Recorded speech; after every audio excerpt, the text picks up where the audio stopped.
always been associated as a place of emigration, but it's also very much a key in convict transportation. And that's a really compelling part of that story.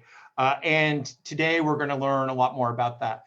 And our speaker today is Dr. Anna McKay, and she joined UCC School of English as a Government of Ireland postdoctoral research fellow.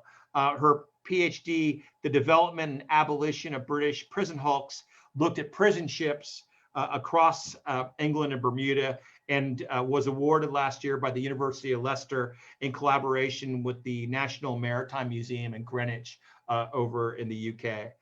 Following this, she was awarded fellowships at the Institute of Historical Research in London and the Carrad Library at Greenwich.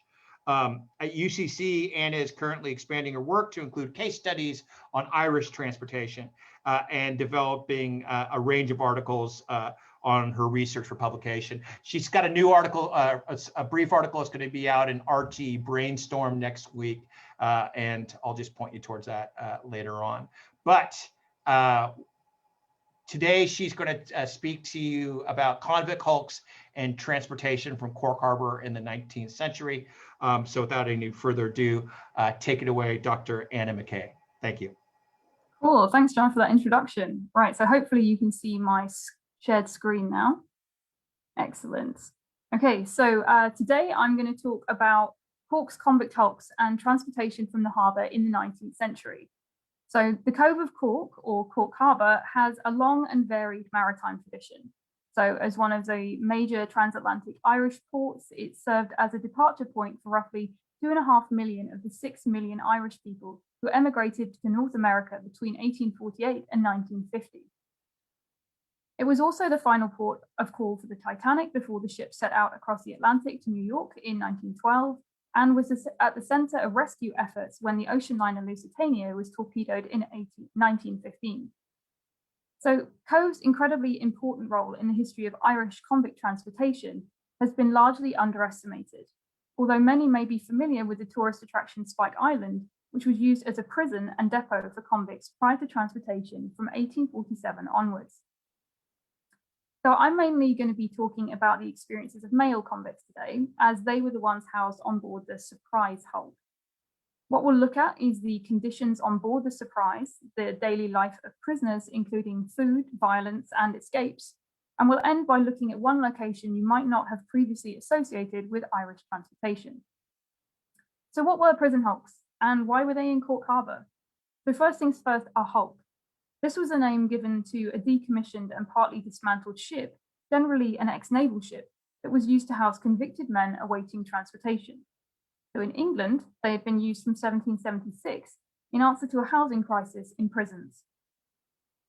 Hulks were cheap to run, and they were mobile because they could literally be towed from site to site according to need. So these leaky, dilapidated ships could house anything from 200 to 800 men at any one time. Convicts ate and slept on board, but spent the better portion of their days working in the nearby dockyards. They dredged rivers, they hauled timber, and they helped to construct various buildings under the watchful eyes of armed guards. Prison hulks weren't solely a British phenomenon, however. So in France, for example, the Bagnes were stationed at Toulon and Brest and Rochefort. So you might have seen them on TV and film in Les Miserables. So why were these hulks needed in Cork Harbour? So to answer this question, we need to have a look at the practice of penal transportation. There we go. Transportation of convicts from jails and prisons across Ireland began in April 1791, a few years after the so-called First Fleet sailed from England to New South Wales on the east coast of Australia. Between this time and the termination of the system in 1853, Australia received over 160,000 convicts, approximately 26,500 of whom sailed from Ireland. So Cork was the departure point for transportees bound for the Australian colonies. Transport ships weren't permanently docked in the area, however. They typically started their journeys in England, bringing with them a shipload of convicts from the hulks in Deptford, Woolwich, Portsmouth, and Plymouth. Now, when these ships were ready to depart, word was sent ahead to keepers of Irish jails, who dispatched their convicts by road, land, and sea to Cork. When prisoners arrived, they were originally housed short-term in a holding prison or depot. Now, before the Cork depot opened in 1817, there were actually several scandals relating to those brought from Dublin in ships to await embarkation on the transports. Delays meant that sometimes transportees had to wait on board their ships for extended periods of time in often appalling conditions. So in 1819, Protestant clergyman and inspector of prisons, Reverend Forster Archer, complained to a parliamentary select committee about the ships travelling down from the coast of Dublin to Cork, which carried on average 120 men. He stated that they were all chained in leg irons, and that by the time they arrived in the harbour, the straw strewn over the decks of the ship were trampled to powder and also saturated with vomit from seasickness. Now, this journey generally took 36 to 48 hours, but according to Archer, could take as long as 3 weeks down the coastline in bad weather, and that convicts commented that they, quote, suffered more in the short passage from Dublin to Cork than they have from the Cove of Cork to New South Wales. So at the end of the 18th century, when transportation to the Australian colonies from Ireland began, prisons and jails across the country were in a state of decay and overcrowding. Dublin City Jail Newgate was under constant criticism from reformers, and Kilmainham, the county jail, wasn't much better. Dublin's prisons received those sentenced to transportation from the northern district counties, so for example, Antrim, Sligo, Donegal, while Cork City's jail received those from the south district, anywhere from Clare and Galway to Limerick. Sentences of transportation were ever increasing, and this posed a problem. If hundreds of convicted men and women needed to pass through the Cove of Cork every time a transport ship sailed to New South Wales, where were they supposed to stay? So in order to deal with overcrowding across locations and the depots, it was decided to follow the English example. So officials proposed that 2 decommissioned ships were installed in Dublin and Cork harbours to hold male convicts awaiting transportation. From 1823 to 1837, therefore, the Hulk Surprise was moored in a secure location at Cove, near to Spike Island in the picture here. So the Hulk Essex in Dublin Bay followed suit in 1825. During their use, some 11,909 male convicts were held on board these 2 hulks, all awaiting transportation. They sailed out in a total of 61 ships over that time, all in either direct voyages to New South Wales, or those which called at Lisbon, Tenerife, and the Cape of Good Hope and other ports to restock with provisions like drinking water and fresh vegetables, which would ward off scurvy. Now, the Surprise at Cork was moored adjacent to Haulbowline Island, which housed a naval arsenal and a detachment of troops. Nearby Spike Island was home to a military barracks at the time, the men of which oversaw the security of the Hulk as part of their duties. The superintendent of both the Surprise and the Essex was a minor government official called Edward Trevor. Now, Trevor drew up the Hulk's regulations. He set in place contracts for food, water, coal, and clothing, and he communicated directly with the naval officials at Cork, who assisted in the embarkation of prisoners. Trevor assumed authority to give the last word on transportees, claiming that his duty was to ensure that the convicts were in a proper state of health to undergo the voyages. But before the Hulk in Cork was commissioned, Trevor travelled to Deptford, near Greenwich in London, to see how the English Hulk system was run there. What we have on the left is a view of the Justicia Hulk, which was near Woolwich. So the key difference between Trevor's Irish hulks and those in England was labour. So one of the things that actually garnered the greatest criticism of the convict service in Cork and Dublin was that no prisoner left the hulks to work during the day. So their stays on board were so temporary, it was actually felt to be an impossible feat of administration to organise those daily trips to shore, like you see in the image here, and assign work to the men.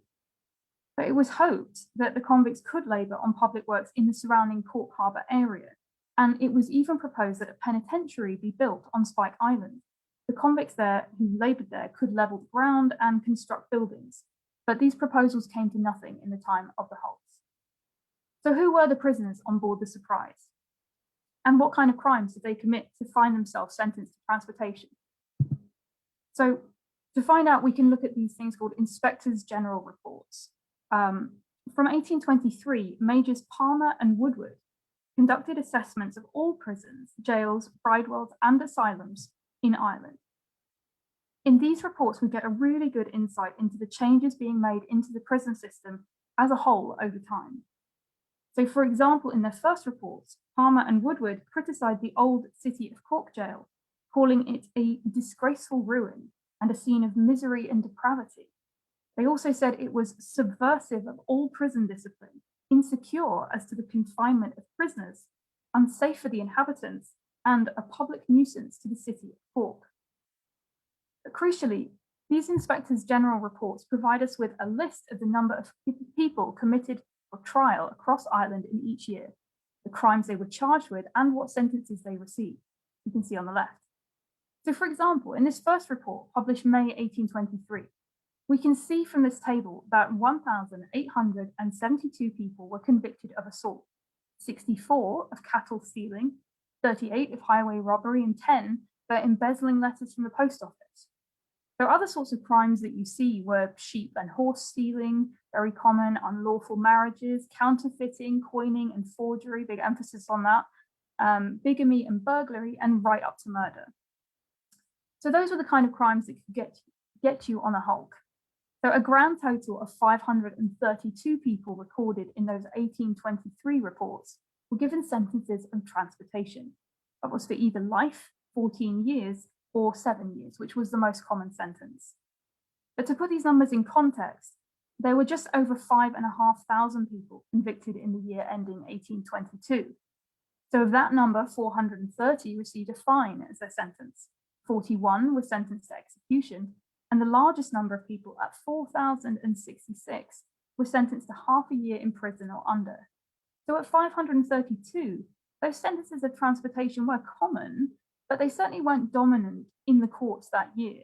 That remained the small prison sentence of a year or under. So female convicts sentenced to transportation awaiting embarkation at Cork Harbour, they were held in nearby depots. A confused area in policy meant that children could accompany their mothers and sometimes their fathers on the voyage. Now, this was something that relieved pressure on the state to care for those children made orphans by transportation. But the men confined on board the Surprise at Cork could be anything from under 10 years old to 70 and upwards.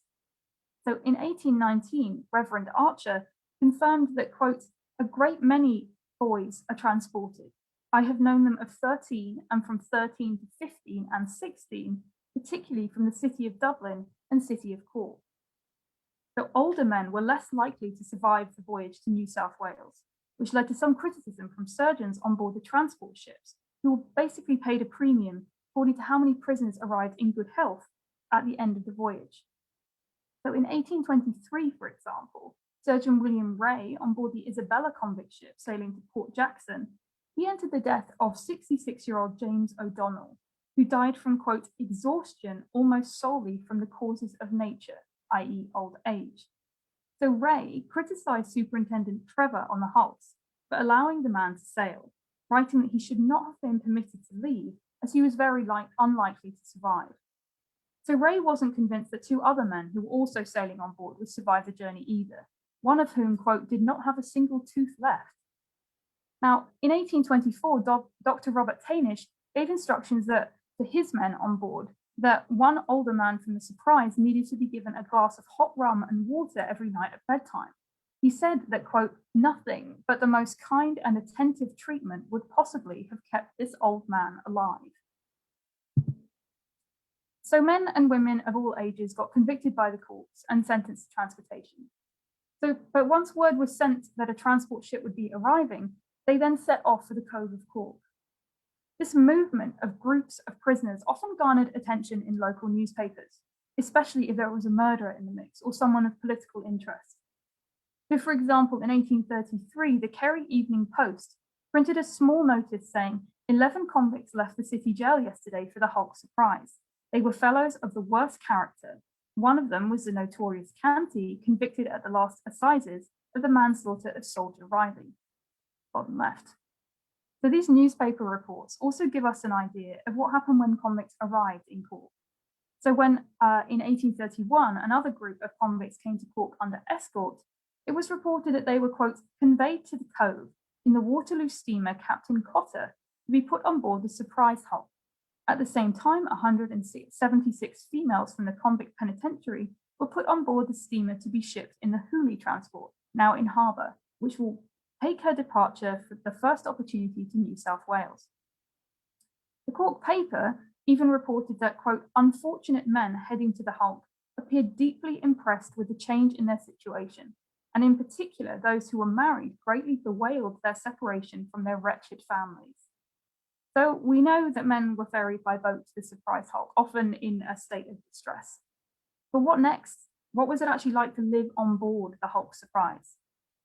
So there aren't many descriptions of what life was like on board the Surprise, but we can make assumptions based on the convict hulks in England. So there, convicts got up at 5 a.m. in the summer months. They rolled up the hammocks that they slept in before washing in communal troughs of water. They ate breakfast in messes or groups of 6 men. They swabbed the decks and then they were rowed to shore, accompanied by an armed guard to labour until evening in the dockyards. But we know that there was no dockyard work for convicts on the Surprise, or on the Essex Hulk moored in Dublin Harbour for that matter. So what did they do all day? If we look back to those Inspectors General reports, they wrote in 1824 that in the second year of Surprise's use, that, quote, this prison has been arranged in a very complete manner and affords good accommodation for 350 convicts. The state of the Hulk with respect to accommodation, dietary, cleanliness, and interior regulation we found to be very satisfactory. To some of the prisoners, it was said, did carpentry work on board. Others made and repaired prison clothing in preparation for the voyages to New South Wales. Some made nets, while others picked oakum, the tarred fibres of ship ropes, which were used in shipbuilding to stuff in between the joints of decks and timbers. This kind of work was also undertaken on the English prison hulks, but it was normally reserved for boy convicts who lived on separate ships. So that's the Bellerophon and the Euryalus. So these boys learned skills that would enable them to become useful apprentices when they arrived in Australia. Things like shoemaking, tailoring, bookbinding, and even blacksmithing. So on the hulks in Woolwich, the laundry, preparing meals, cleaning the ship, that task was normally reserved for convicts who had suffered injuries in the dockyard or were deemed unfit to work. So you have a wooden leg or something like that, you can't go out and labour. But in their 1824 report, prison inspectors Palmer and Woodward, they commented that although the convicts had a shortness of stay on board the Surprise Hulk, and that the work they conducted was not particularly arduous, it still might be useful to establish a school on board. So they wrote that, quote, almost all these prisoners have come from a county jail in which a school was established, and that a temporary suspension of their study might much counteract any improvement which may have been acquired. So schooling on board the hulks and in prisons across the 19th century was a move towards reform. Teaching prisoners to read and write under the instruction of a chaplain who taught them the scriptures was seen as something which would improve morals and prevent people from committing further crimes once they returned to society. In practice, improving literacy and even honing skills in the workshops on board, it doesn't sound too punitive. Certainly not compared to the hard labour of the convicts in England. But at this point, we do have to remember that this is occurring in a prison setting. So those strict routines and tasks, they were designed to impose order and reform bad habits. It's under duress, basically. So imagine being ripped apart from your family and your community. You're helpless to change your circumstances. You're facing years, if not life, away from your home. And then you have to sit down to learn how to read and write. You're being preached at. You're even making your own uniform, the prison thing that will set you apart from society and enforce your separation. And then on board the Surprise, it was actually found that the chaplain's schooling was so unreliable that many schoolmasters were in fact educated convicts themselves awaiting transportation, those who had been found, quote, competent to teach. So although the Inspector General reports continued over the years to comment on how orderly and well managed the Hulk Surprise was, there was another side to the story. So we know that, for example, surgeons on the transport ships complained that men could be too infirm to make the journey safely. But if we look beyond the age of prisoners to their general health, we can also see that there were clear problems with the diet issued on board the Surprise. So in 1836, a surgeon on the Earl Grey convict transport commented in his journal that Irish convicts did not stand the journey as well as the English ones because they were, quote, fed very poorly and had no clothing but what is issued to them by the government. So he recorded the rations issued on the Surprise to all the convicts at Cork. They were 8 ounces of oatmeal each, to be made into gruel for breakfast, with half an ounce of sugar, served at 8:30 a.m. 4 ounces of meat, including bone, and 4 ounces of inferior cabbage, including stalks, to be made into broth with a small amount of oatmeal to thicken it. The broth is served at 2 p.m. and each man gets a quart with a pound of biscuits. No more food is served after this. So this does strike a contrast with the kind of rations issued to the men on board the Hulks in England. Instead of the Surprise's quarter of a pound of meat, the convicts in England received 1 pound 3 times a week, and a little more actually on Sundays. And then on other days, they were given bread and cheese. So unlike the Surprise convicts, the men in England were also fed supper.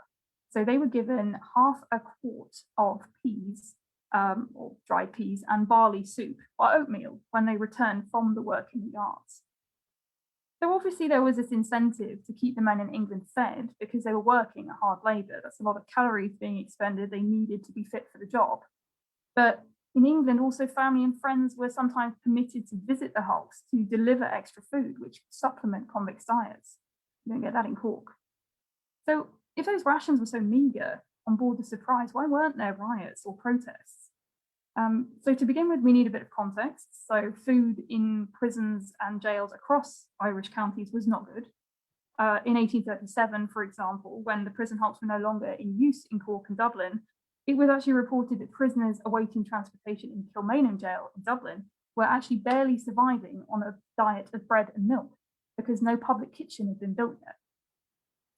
So in the very early days of the convict service at Cork, the hulks did have better food, but rations kept being reduced and reduced again, reduced costs. So keeping men hungry was kind of a dangerous move. It could increase the risk of violent outbreaks and aggression. And it also, of course, increased the risk of scurvy. So many surgeons on board convict transports had reported that convicts arrived on board already suffering from what they labeled scorbutic affections, or vitamin deficiencies, basically, that made them seriously weak.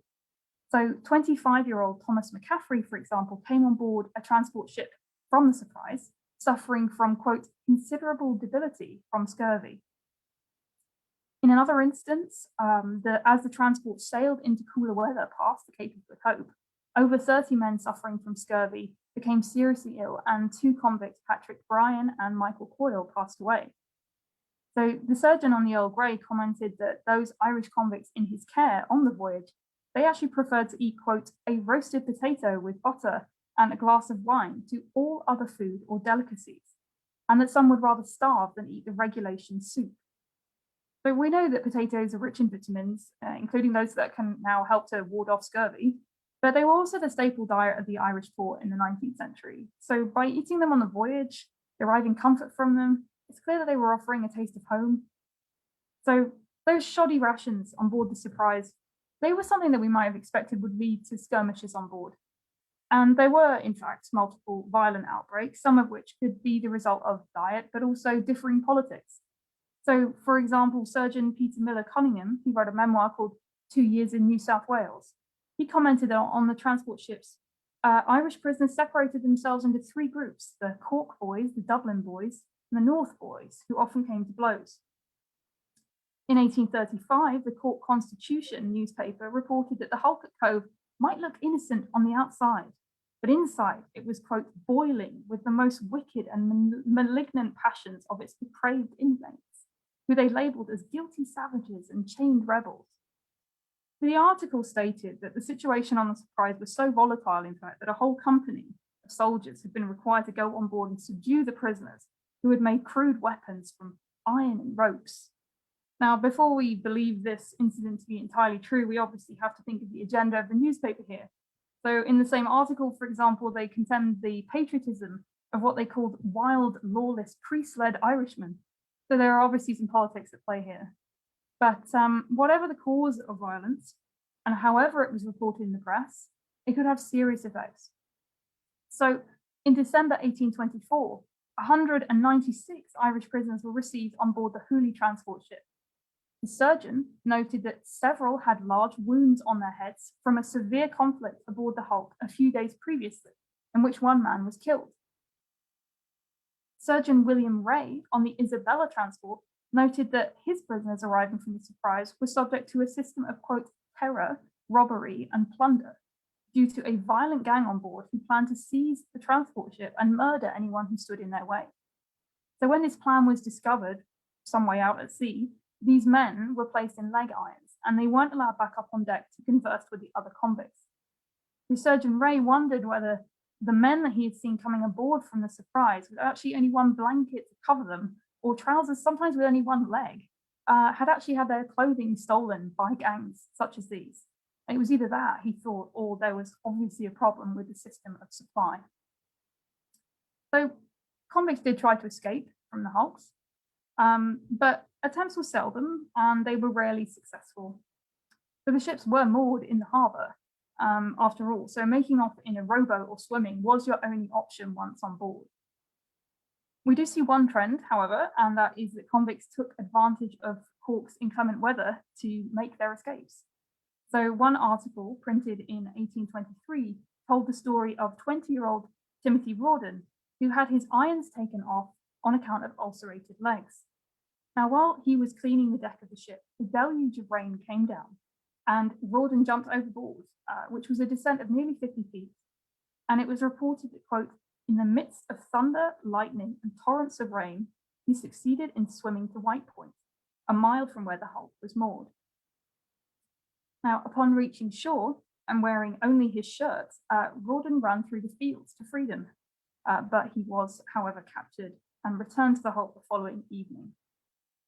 Now, another newspaper article printed in the Cork Herald in 1831 covered the story of two convicts who had also made a break for it. Between 10 and 11 o'clock in the morning, during a sudden squall and shower, the two men jumped overboard and were spotted swimming away by the guard. Now, a boat was lowered into the extremely rough sea and with some difficulty caught up with one of the convicts before he reached the shore. The second man, by the name of Manning, was a better swimmer. He made it to the shoreline some 3/4 of a mile from the ship and was seen, quote, making through the country in a state of nudity, where he hid himself in some nearby farmhouses, the owners of which concealed him. Now, a search party was sent out and it followed up a strict watch set up outside the house that Manning was believed to be hiding in. And the article ended by assuring its readers that there is scarcely a doubt of his almost immediate apprehension or capture. Now, the Surprise Hulk's time in Cork Harbour came to an end in 1837. It had attracted criticism over time with its lack of labour, difficulties in instigating reform and improving morals, and of course, poor health. It was proposed instead to keep convicts in depots on land. Now, not all the prisoners housed on the Surprise were actually transported. In fact, 164 were returned to jails and penitentiaries, while 106 were discharged or pardoned. In all, though, the total number of men transported from the Surprise Hulk at Cork numbered around 6,600 over time. Now, I mentioned earlier that in some cases, the children of convicts accompanied their mothers and fathers to New South Wales. Wives, also, you see evidence of them successfully and frequently petitioning to join their husbands too. But on top of that, those transport ships also took free emigrants who had paid for their passage and were, of course, housed in different parts of the transport ships.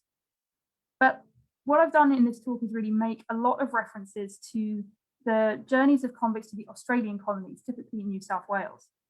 But in the time I have left, I want to talk about one further destination that deserves some more attention. So after the Hulks left Cork Harbour, this hugely important event unfolded, which was, of course, the Great Famine, which occurred between 1845 and 1852. This famine brought with it an increase in crime as many people stole food and livestock to stay alive. In 1847, the introduction of the Vagrancy Act, which essentially criminalized homelessness, meant that many who had been evicted from their homes became targets of repressive legislation. Prisons in Ireland saw a huge increase in numbers, and temporary depots at Smithfield in Dublin and Spike Island back in Cork Harbour were open to take male prisoners. So the question was, with transportation to the Australian colonies waning on pause due to objection from colonists, where should those convicts be sent? So although that sounds somewhat bizarre, the island of Bermuda in the North Atlantic Ocean actually had been receiving male convicts from England since 1824. Now, only 20 miles long, Bermuda had been under British rule since the 17th century, and it was of real strategic importance as it was situated between New York, Halifax, Nova Scotia, and the Caribbean, bearing in mind that Britain lost that eastern seaboard during the Atlantic, the War of 1812. So in the aftermath of the abolition of slavery, convicts became a key workforce on the island, but the living and working conditions were some of the worst that could be experienced. So you see the climate of the winter months, it could be damp, it could be cold, and then it could be blisteringly hot during the summer. So one report stated that some convicts had been, quote, severely attacked with rheumatism and diarrhea arising from the transition of climate. Amongst prisoners, disease could spread like wildfire, and during those hot seasons, dysentery and yellow fever was very, very common. Now, male convicts sent from Ireland now found themselves put to various kinds of work. They restructured the dockyards, they repaired roads, walls, bridges, constructed administrative buildings. And when at work, they were guarded by a 400-strong detachment of Marines. But one of the key things about Bermuda is that the bright sun, combined with the reflective glare from quarrying the white limestone on the island, led to cases of ophthalmia, which is an inflammation of the eyes akin to blindness. So in 1846, convicts petitioned for extra rations of alcohol, arguing that after working in the heat and being blinded by the light reflecting off those limestone quarries, spirits brought, quote, the only consolation and comfort when we are both faint and weary by working in the burning sun. In response, however, they were issued with 5 additional ounces of cocoa and 4 of sugar. But with no prison on the island, convicts were again housed in hulks, which were moored in the same space as many visiting cruise ships are today, as you can see from my photo. In the hurricane season, these ships were sometimes pushed up against the breakwater, causing injury. The climate and the backbreaking labor weren't the only things that caused problems in Bermuda, however. So some captains of the hulks actually permitted alcohol and tobacco on board, while in others it was forbidden. So this lack of standardization across the ships meant that bad feeling came about when convicts mixed in the dockyards and spoke to each other about their circumstances. So in 1845, one uprising was described as an open outbreak, as 2/3 of the men on board the Tenedos fought back against the guards. Governor Reed of the island described the scenes at night, saying, on putting out the lights, there were groans and hurrahs. The guards are actually afraid of the convicts. So when it came to the Irish, there were fears that Protestant, Catholic, Irish, and English prisoners would clash. So they were often separated after fights on board, and chaplains of each faith were hired to conduct separate sermons. And in 1848, the Bermuda Hulks even housed Irish nationalist John Mitchell on board the Dromedary, although he was confined on board for fear of spreading sedition and causing an uprising amongst the other Irish convicts. Now, Mitchell mused that Irish people suffering from the famine back at home might be tempted to turn to what he called hulking as a profession, meaning that they might deliberately commit a crime in order to be sentenced to transportation. At least here, men were receiving regular meals. They were earning small sums of money, which was handed out upon release. And while some people may have done this, what the data shows is that of the 9,000 male convicts sent to Bermuda between 1824 and 1863, 2,000 of them died. That's a huge number. So we saw earlier that the surgeons were complaining of the poor health of convicts arriving from the surprise hulk. But now even more men were arriving from Bermuda already half-starved and suffering from the effects of scurvy. Those who died were doomed to be buried in mass unmarked graves, separated from their families many thousands of miles from home.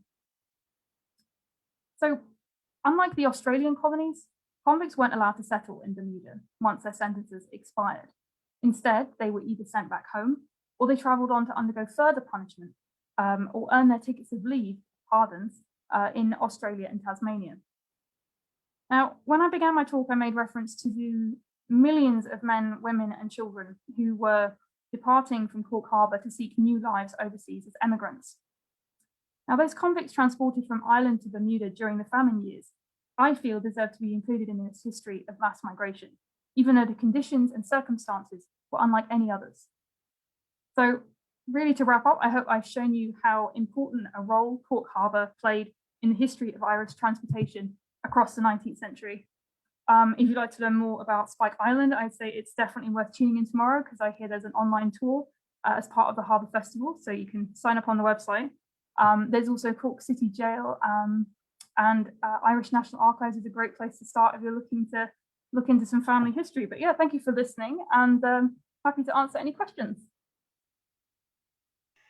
Thanks, Anna. That was great. It was a really fascinating talk. And again, I think a lot of our audience wouldn't have a real understanding of the Bermuda dimension. So thanks for introducing that as well. We have a number of questions here. And just to clarify, and if anybody has any questions, please just drop them into the chat box and we'll try to read them out. So we have a question here from Adam. Just what are the precise dates of the use of prison hulks and transportation in Cork Harbour, just generally here? Sure, yeah. The precise dates in Cork Harbour for the hulks were 1823 to 1837. Mm-hmm. And you have Irish transportation to Australia. That was basically from 1791 through to 1853, when transportation to Australia ended. But you do see examples.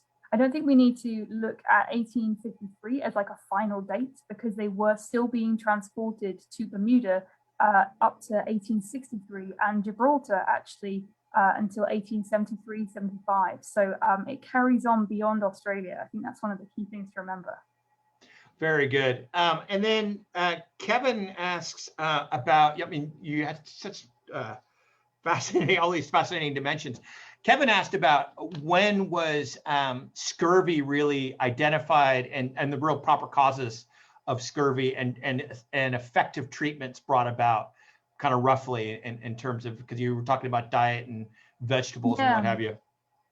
God, well, that's a big question. I mean, it's going on for a long time. Thinking about, you know, it's a big problem for like the British Navy, for example. So you see lots of examples of people, you know, traveling all over the world, exploration voyages, you know, warfare, everything, and their sailors are getting scurvy as well. So I think it's one of those things where, a bit like today with like the army funding science, the Navy was a real big sort of drive behind trying to find out what actually caused scurvy and what you know, eradicated it. I think by the time, you know, these convicts are arriving in the 1820s onto these transport ships, the surgeons are already sort of aware of it as a phenomenon, and they're obviously able to pinpoint diet as like one of the key things. And so I mentioned in my talk that Cape of Good Hope, Tenerife, Lisbon, places like that for refueling, what they're getting there is lemon juice and other vegetables to ward off scurvy. So yeah, it's a big, long process along the 19th century. Excellent. Yeah, you know, one of the things I was just taken by your list of offenses for, I don't know what that was, 1823. Yeah. I mean, what jumped out at me, I mean, I wanted everyone to see them. They're amazing. I'm glad bestiality was taken care of. But and I'm still looking for your escaped convict Manning. I think I saw him over in East Cork running around. Yeah, a couple I know. weekends I'm sorry, on the bank I don't holiday. know yet whether they found him or not. I'm assuming they did. Exactly. But you know what? No, what jumped out at me was the illegal distilling. What a huge number that was, and poaching distilling. I mean, that seemed like it was a massive thing. So it seems like, yeah, it's just your prisoners are running a gamut, and so what you're also suggesting too is the formation of these gangs that are basically robbing other prisoners of their clothing and all that stuff. So that seems pretty. You have any? I know that you didn't really speak to this that much, but do you have any thoughts? I mean, do you think they're organizing in the jails and then going on the ships, or just geographic? What do you think? What do you think's going on there? Oh, I don't. Geographic would be cool, but Yeah. I'm.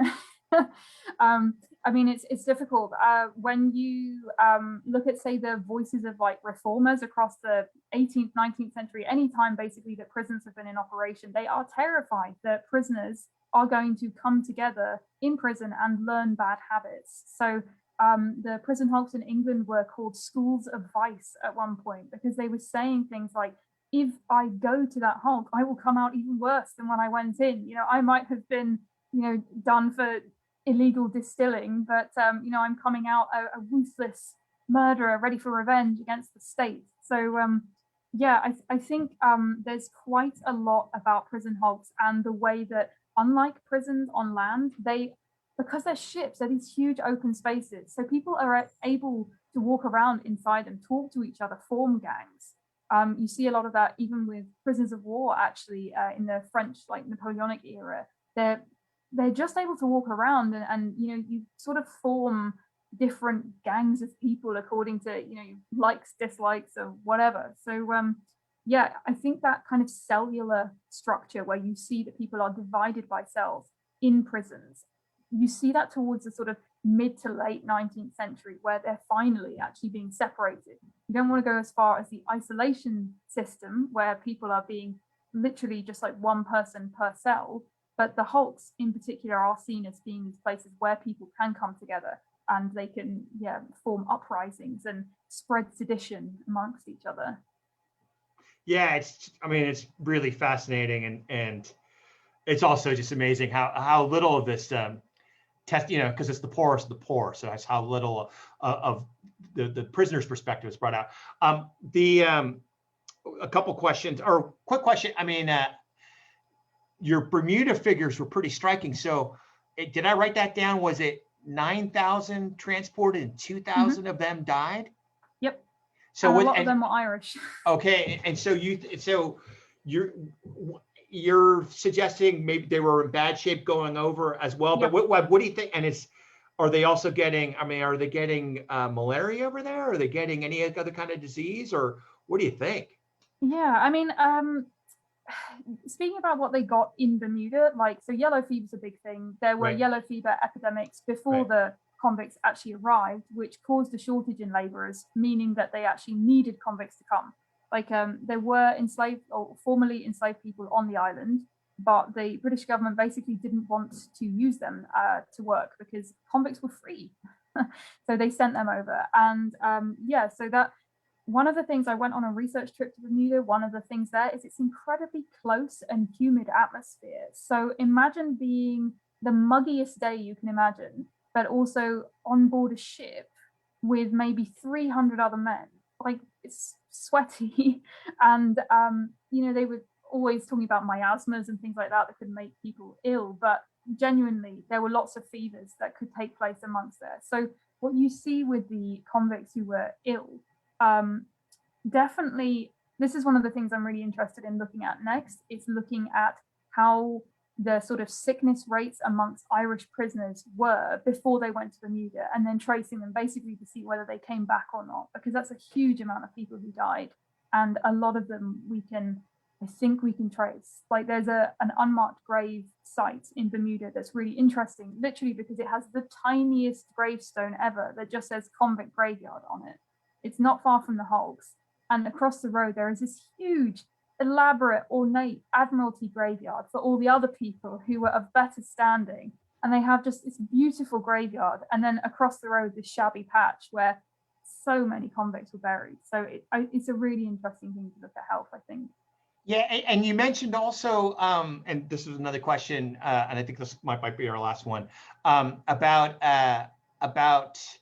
convicts returning from Bermuda. So yeah, I mean, I know that's really difficult to figure out in terms of getting precise numbers. But you have any? Anyway, I'll just, if you talk a little bit about folks, if they can come back and how they achieve that, and any kind of numbers if you have them. Yeah. I mean, I don't have the numbers yet, but like, one of the main things about like the sort of Irish transportation system was that they sort of wanted to issue lots of tickets of leave, which were pardons, so that basically people didn't have to come back. I guess as a sort of form of emigration, like your free ticket. So lots of those Irish went on to Australia. So you see evidence of them in New South Wales. Lots of them went to Tasmania as well, where there was a penal colony called Port Arthur. So that was a horrendous place to be sent for your next punishment. But yeah, one of the things you see again from surgeons' journals are lots of convicts turning up back on the hulks in England and going to the surgeons and then being labeled Bermuda men. And that's because they had terrible, terrible damage to their eyes. And that's because of the reflected glare from the white limestone. And so they were actually being able to sort of be distinguished from other convicts by the conditions that they've been laboring under in Bermuda. So yeah, I think some did return. Some said that they wanted to settle in Bermuda. You know, they said, it's great there. I could, you know, I have all these new skills. I could go and work there. But the Bermuda colonists made it very, very difficult for anyone to go and settle there. They constantly said, there's not enough food, there's not enough water, we're tiny. Yeah, no convict was allowed to return back to Bermuda. I do know that. Yeah, it's again, thanks for that, and thanks for a great talk. I mean, it's such a these are kind of hidden histories that it's really essential that we recover, and they have a lot of relevance today as well. And so thanks for that, and just really good luck with the research, and hopefully we'll be hearing more from you, because I know that there's a lot of interest among kind of the greater Harvard community about a lot of these issues. And so it's great to know you're on the case. Thanks so much. Thank you. So thanks to Dr. Anna McKay. Thanks also to the Irish Research Council, to the ECC School of English. Thanks to Joya and the folks at the Cork Harbour Festival. And thanks to all of you for sharing a rainy Tuesday afternoon. Hopefully you're not getting, you're far away from a prison hulk as possible, both mentally and physically. So thanks for that. We're going to be resuming. We'll be meeting again, same time tomorrow. I just put the link in. We'll be hearing from John Ware, who will be talking about kind of dreadnoughts and the big Royal Navy fleets that gathered in Bantry Bay and in West Cork in the late 19th and early 20th century. And so that'll also be by Zoom.